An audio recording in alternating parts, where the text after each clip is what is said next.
Hi folks, in this video I'm going to be teaching you guys how to draw a triangle when given the area. And the first thing to do is assume the given area is 4.5 square centimeters. So you need to draw any rectangle ABCD equal to that area. So for example, we can use a rectangle of 3 centimeters by 1.5 centimeters. So let's draw that rectangle. It should be 3 centimeters by 1.5 centimeters. There we go. This is the base.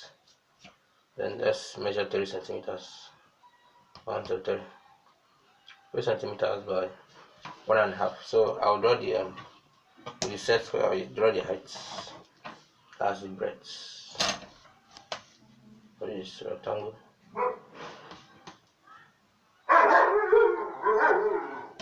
Now this height is 1.5, so I'll mark 1.5 on the top. This 1.5, and I'll take it up 1.5. So this is the process of drawing a rectangle that is equal to the area of the given triangle. Now this rectangle, let's call it A, B, C, and D.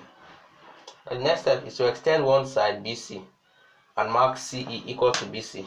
So I will extend BC. BC is already extended. Look at it, it's extended upwards. So you mark CE equals to BC. So I'll just measure BC.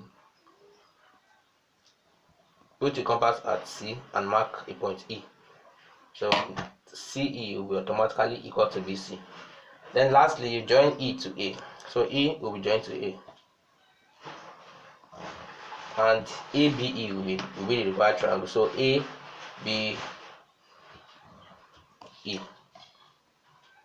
So this is how to draw a triangle when given the area.